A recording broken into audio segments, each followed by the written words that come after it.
నమస్తే. పశ్చిమ మధ్య బంగాళాఖాతంలో ఏర్పడిన అల్పపీడనం వాయు దిశగా కదులుతుంది. ఒడిశా ఉత్తరాంధ్ర తీరంగా ఈ అల్పపీడనం కదలడంతో రానున్న 24 గంటల్లో మరింత బలపడనుందని, అల్పపీడనం ప్రభావంతో తెలుగు రాష్ట్రాల్లో అనేక చోట్ల వర్షం బేభత్సం కొనసాగుతుంది. 48 గంటల్లో చాలా ప్రాంతాల్లో అతి భారీ వర్షాలు కురవబోతున్నాయని, ఈ మేరకు వాతావరణ శాఖ అధికారులు కొన్ని ప్రాంతాలకు రెడ్ అలర్ట్ జారీ చేయగా మరికొన్ని ప్రాంతాలకు ఆరెంజ్ అలర్ట్ జారీ చేసింది. మరి ఏ ప్రాంతాలకు ఎలాంటి అలర్ట్ జారీ అయిందో, వెదర్ అప్డేట్ ఏంటో ఇప్పుడు చూద్దాం. బంగాళాఖాతంలో ఏర్పడిన వాయుగుండం బలపడుతున్న కారణంగా 2 తెలుగు రాష్ట్రాలకు కూడా భారీ ఎత్తున వర్ష సూచన చేస్తుంది వాతావరణ శాఖ. ఈ నేపథ్యంలో ప్రజలంతా కూడా అలర్ట్గా ఉండాలని తెలంగాణలో ఇప్పటికే అనేక ప్రాంతాల్లో స్కూళ్ళు కూడా సెలవులు ప్రకటించారు. ఆఫీసులు కూడా వర్క్ ఫ్రమ్ హోమ్ కల్పించాలని కోరుతున్నారు. అంటే అక్కడ వర్షం ఏ స్థాయిలో ఉండబోతుందో, అధికార యంత్రాంగం ఎలా అవుతుందో మనకి ఈ చర్యలన్నీ కూడా అర్థమయ్యేలా చేస్తున్నవి. ఇక లోతట్టు ప్రాంతాల ప్రజలకు ఇప్పటికే అధికారులు దగ్గరలోని ప్రాంతాల్లో షెల్టర్లు ఏర్పాటు చేశారు. ఈ భారీ వర్షానికి అక్కడే కనుక ఉంటే తర్వాత విపత్కర పరిస్థితులు ఎదుర్కోవలసి ఉంటుందని, సో ఖచ్చితంగా అధికారులు ఏవైతే హెచ్చరికలు చేస్తున్నారో వాటిని ఖచ్చితంగా ఫాలో అవ్వండి అని చెప్తున్న నేపథ్యంలో పరిస్థితి హైదరాబాద్లో నెలకొంది. మరోపక్క ఏపీలో కూడా భారీ వర్ష సూచన నేపథ్యంలో 9 జిల్లాలకు ఆరెంజ్ అలర్ట్ జారీ చేశారు. ఇందులో ఏలూరు, వెస్ట్ గోదావరి, ఎన్టీఆర్, కృష్ణా, పల్నాడు, గుంటూరు, బాపట్ల, ప్రకాశం, నంద్యాల ఉన్నవి.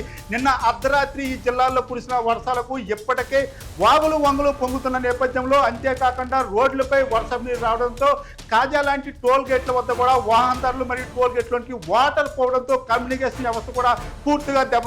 ఈ నేపథ్యంలో మాన్యువల్గా టోల్ గేట్ నుండి వాహనాలను పంపిస్తున్న పరిస్థితి ఏర్పడింది.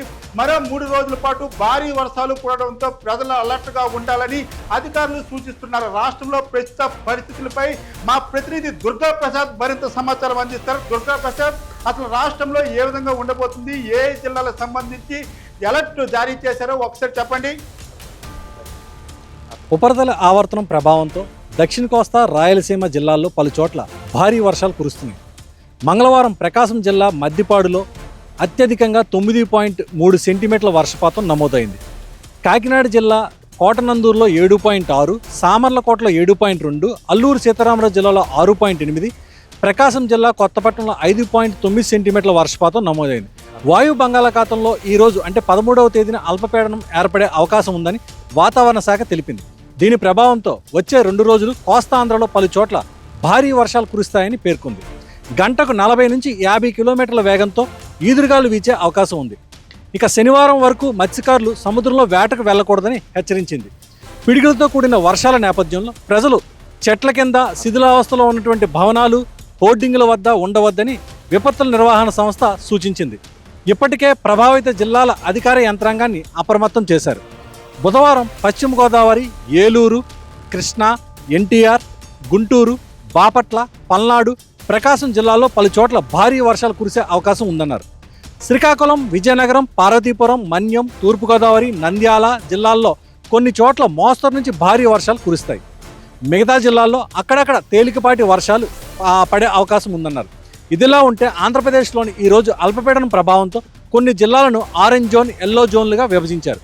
ఇందులో నంద్యాల, ప్రకాశం, పల్నాడు, బాపట్ల, గుంటూరు, ఎన్టీఆర్, కృష్ణా, ఏలూరు, పశ్చిమ గోదావరి జిల్లాలను ఆరెంజ్ జోన్లుగా, ఉమ్మడి తూర్పుగోదావరి, ఉమ్మడి విశాఖ, ఉమ్మడి విజయనగరం, ఉమ్మడి శ్రీకాకుళం, ఉమ్మడి నెల్లూరు, ఉమ్మడి కడప, ఉమ్మడి కర్నూలు, ఉమ్మడి అనంతపురం, ఉమ్మడి చిత్తూరు జిల్లాలను ఎల్లో జోన్లుగా ఉన్నట్లు వాతావరణ శాఖ స్పష్టం చేసింది.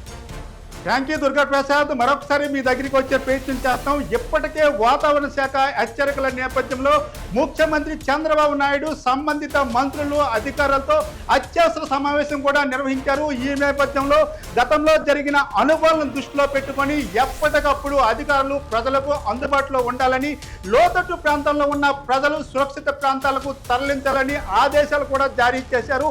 అంతేకాకుండా విజయవాడ పరిసర ప్రాంతాల్లో ఉన్న ప్రజలు ఎటువంటి వదంతులు నమ్మవద్దని, వాగులు పొంగుతున్నవి, మరలా విజయవాడని ముంచెత్తుందని సోషల్ మీడియాలో వస్తున్న వార్తలను నమ్మవద్దని జిల్లా కలెక్టర్ సైతం ప్రజలకి సూచిస్తున్న పరిస్థితి కనిపిస్తుంది. రానున్న 2 రోజుల పాటు రాష్ట్రంలో పరిస్థితులు ఏ విధంగా ఉండబోతున్నవి, విశాఖ వాతావరణ శాఖ అధికారులు ఏమంటున్నారో మా ప్రతినిధి దుర్గాప్రసాద్ మరొకసారి లైవ్లోకి వస్తున్నారు. అసలు వాతావరణ శాఖ అధికారులు ఏం చెప్తున్నారు, దుర్గాప్రసాద్ వాతావరణ శాఖ అధికారులతో ఒకసారి మాట్లాడించే ప్రయత్నం కూడా చేయండి. బంగాళాఖాతంలో ఏర్పడిన అల్పపీడన ప్రభావం తెలుగు రాష్ట్రాలపై ఏ విధంగా ఉండబోతుంది అనేది ఇప్పుడు మనకి విశాఖ తుఫాన్ హెచ్చరికల కేంద్రం డ్యూటీ ఆఫీసర్ కుమార్ గారు ఉన్నారు. సరే, దీని గురించి అసలు వివరించండి. ఈ ప్రభావం ఏ విధంగా ఉండబోతుంది? నిన్న ముందుగానే చెప్పుకున్నట్లుగా కొన్ని సినాప్టిక్ సిచ్యువేషన్స్ ఈరోజు వర్షపాతాలు కలవడానికి అనుకూలమైన పరిస్థితుల్ని కలుగజేస్తున్నాయి. ముఖ్యంగా నిన్న మధ్య బంగాళాఖాత పరిసర ప్రాంతాల్లో 3.1 నుంచి 5.8 కిలోమీటర్ల ఎత్తు వరకు ఉన్న ఉపరితల ఆవర్తనం ఈరోజు పశ్చిమ మధ్య బంగాళాఖాతం, దానికి ఆనుకుని ఉన్న వాయువ్య బంగాళాఖాతం అనగా ఉత్తర కోస్తా ఆంధ్రప్రదేశ్ మరియు దక్షిణ ఒడిశా తీరాల ఆవల లేదా పరిసర ప్రాంతాలలో ఒక అల్పపీడనంగా పరిణామం చెందింది. దీనికి అనుబంధంగా ఒక ఉపరితల ఆవర్తనం 7.6 కిలోమీటర్ల ఎత్తు వరకు విస్తరించి ఉండటంతో పాటు దక్షిణ దిశకు వంగి ఉన్నది. రాబోయే 24 గంటల్లో అది మరింత బలపడి సుస్పష్ట అల్పపీడనంగా పరిణామం చెందే అవకాశం ఉంది. రాబోయే 2 రోజులు అది పశ్చిమ వాయువ్య దిశలో పయనించి ఉత్తర కోస్తా ఆంధ్రప్రదేశ్ మరియు దక్షిణ ఒరిస్సా తీరాల మీదుగా పయనించే అవకాశం ఉంది. దీంతో పాటుగా నైరుతి ఋతుపవన ద్రోణి దేశంలో ఉన్న భటిండా, అంబాలా, షాజహాన్పూర్, వారణాసి, దాల్టోన్గంజ్, జార్సుగూడ నుండి ఈ అల్పపీడన ప్రాంతానికి మీదుగా పయనిస్తుంది. దీంతో పాటుగా నిన్న చెప్పుకున్న తూర్పు పడమర ద్రోణి, ఉపరితల ద్రోణి ఈరోజు నార్త్ ఈస్ట్ అంటే ఈశాన్య అరేబియా సముద్రం నుండి అల్పపీడనం ఉన్న ప్రాంతం వరకు ఉన్న ఉపరితల ఆవర్తనాల మీదుగా 3.1 కిలోమీటర్ నుంచి 5.8 కిలోమీటర్ల ఎత్తు వరకు వ్యాపించి ఉండటంతో పాటు ఇది కూడా దక్షిణ దిశకు వంగి ఉన్నది.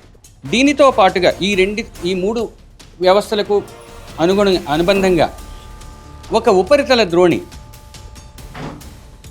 విస్తరించి ఉన్నది. అది ప్రస్తుతానికి తూర్పు ఉత్తరప్రదేశ్ పరిసర ప్రాంతాల్లో 1.5 కిలోమీటర్ల ఎత్తులో ఉన్న ఉపరితల ఆవర్తనం మీదుగా ఒక ఉపరితల ద్రోణి ఈ అల్పపీడన ప్రాంతం వరకు అనగా ఉత్తర ఛత్తీస్గఢ్, దక్షిణ ఒడిస్సా మీదుగా పయనిస్తుంది. ఈ కండిషన్స్ వల్ల, ఈ పరిస్థితుల వల్ల రాష్ట్రంలో రాబోయే వారం రోజులు కూడా కొన్ని ప్రాంతాల నుంచి అత్యధిక ప్రాంతాల వరకు తేలికపాటి నుంచి మోస్తరు వర్షపాతం నమోదయ్యే అవకాశం ఉంది. ముఖ్యంగా ఉత్తర కోస్తా జిల్లాల్లో ఈరోజు అత్యధిక ప్రాంతాల్లో, రేపు పలు ప్రాంతాలలో, తదుపరి 2 రోజులు కొన్ని ప్రాంతాల్లో, చివరి 3 రోజులు మరల పలు ప్రాంతాలలో తేలికపాటి నుంచి మోస్తరు వర్షపాతం పడే అవకాశం ఉంది. దక్షిణ కోస్తాలో మొదటి 2 రోజులు అత్యధిక ప్రాంతాల్లో, తదుపరి 3 రోజులు కొన్ని ప్రాంతాల్లో, 6వ రోజు పలు ప్రాంతాల్లో, మళ్ళీ చివరి రోజు కొన్ని ప్రాంతాల్లో ఈ విధంగా ఉండే అవకాశం ఉంది. మరియు వీటితో పాటు ఉరుములు, మెరుపులు రాబోయే 5 రోజులు కూడా ఈ జిల్లాల్లో పడే అవకాశం ఉంది. ఇంకా చెప్పాలంటే రాష్ట్రంలో ఈ ఋతుపవనాలు చురుగ్గా ఉండటం వలన సుస్థిరమైన బలమైన నైరుతి ఋతుపవన గాలులు 50 నుంచి 60 కిలోమీటర్ల వేగంతో రాబోయే 2 రోజులు వీచే అవకాశం ఉంది. తదుపరి 3 రోజులు 40 నుంచి 50 కిలోమీటర్ల వేగంతో వీచే అవకాశం ఉంది. భారీ వర్షాల గురించి చెప్పినట్లయితే రాబోయే 24 గంటల్లో రాష్ట్రంలో ముఖ్యంగా దక్షిణ కోస్తా జిల్లాలైన ఎన్టీఆర్, బాపట్ల, గుంటూరు, పల్నాడు, ప్రకాశం జిల్లాల్లో అత్యంత భారీ వర్షపాతం నమోదయ్యే అవకాశం రాగల 24 గంటల్లో ఉంది. మరియు కొన్ని జిల్లాలు ముఖ్యంగా పశ్చిమ గోదావరి, ఏలూరు, కృష్ణా, పొట్టి శ్రీరాములు, నెల్లూరుతో పాటు నంద్యాల, కర్నూలులో కూడా భారీ నుంచి అతి భారీ వర్షపాతం రాబోయే 24 గంటల్లో పడే అవకాశం ఉంది. మరియు కోస్తా జిల్లాలైన అల్లూరి సీతారామరాజు, అనకాపల్లి, కాకినాడ, కోనసీమ, తూర్పుగోదావరి, తిరుపతి జిల్లాలతో పాటు రాయలసీమ జిల్లాలైన అన్నమయ్య, వైఎస్ఆర్ కడప, అనంతపురంలో 1-2 చోట్ల భారీ వర్షపాతం రాబోయే 24 గంటల్లో పడే అవకాశం ఉంది. రేపటికి వచ్చినట్లయితే పల్నాడు, ప్రకాశంలో భారీ నుంచి అతి భారీ వర్షపాతం, అల్లూరి సీతారామరాజు, ఏలూరు, ఎన్టీఆర్, గుంటూరు, బాపట్ల జిల్లాలలో భారీ వర్షపాతం పడే అవకాశం ఉంది. అలాగే మిగిలిన 5 రోజులు కూడా కోస్తా జిల్లాల్లో, ముఖ్యంగా ఉత్తర కోస్తా జిల్లాల్లో 1-2 చోట్ల భారీ వర్షపాతం నమోదయ్యే అవకాశం ఉంది.